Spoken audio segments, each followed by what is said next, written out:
Hi everyone, this is Brian Hayes and welcome to a discussion about the 12-string guitar.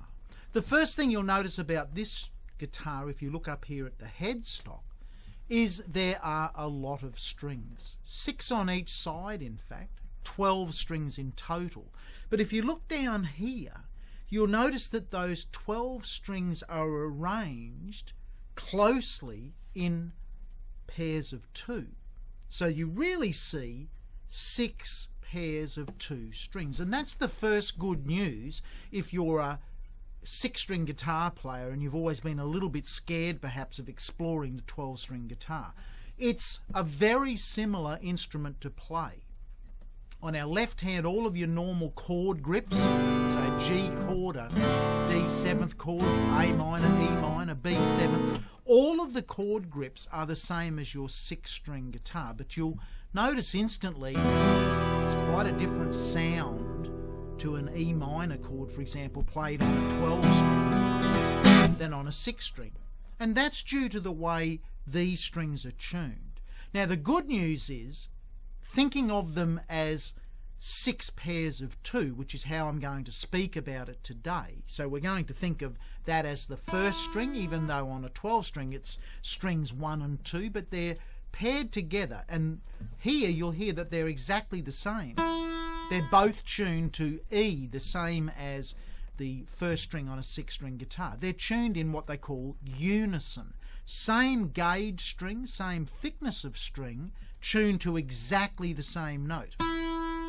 So that's good news if you're new to the 12-string, because on the left hand it's the same fingering, and on the right hand it actually feels like you're really only hitting one string. Once you get used to it, the strings are so close together, like a mandolin, that you actually only feel like you're striking one string.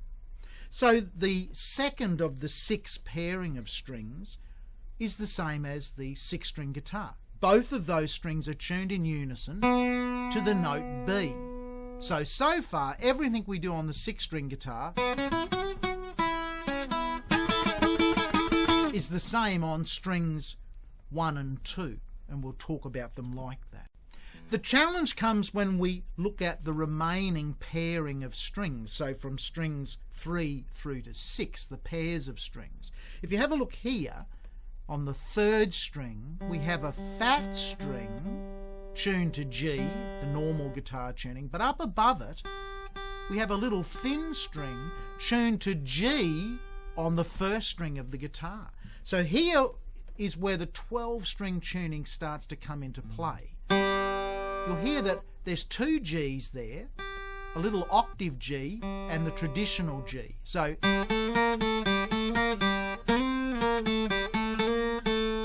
we're playing in octaves. It's like we've got an octave pedal on, or an effect that's shooting the normal 3rd string up an octave, but keeping the original 3rd string there. And that's where we start to hear the difference on the 12-string.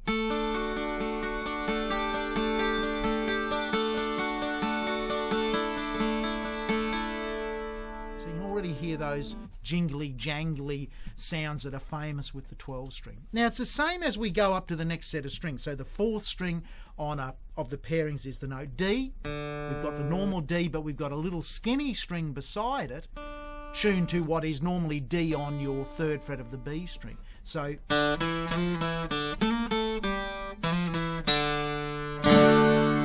D chord, now that we've introduced the 4th string, the pairing there, has a different sound. The sound of a 12-string, because in this case we've got 2 strings in unison and we've got 2 strings paired in octaves. When we go down to the A string, it's the same. We've got the traditional low A and a skinny string beside it. So if we take that D chord down to there now,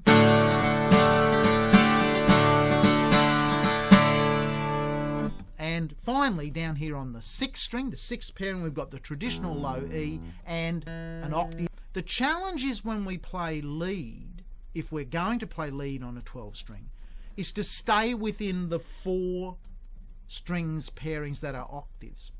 Otherwise we'll strike some problems. So if I play, for example, a Beatles riff,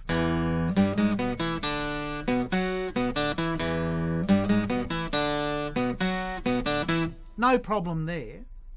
Day Tripper, the famous riff for that, no problem, because all of that riff was played in octaves. So when I started, you can hear that, oh, that's a little unusual, that's in octaves. Yeah, but the rest of it was also in octaves. Now, if we take a song like Happy Birthday and we started on a G, well, we're going to hear the 12-string sound for the first two notes, G and A. But if we now go to our normal position where we'd play the next note, C, well, now we haven't got a little C up an octave. So our E is expecting to sort of hear up there, but we're in unison. So if we play Happy Birthday, have a listen to this.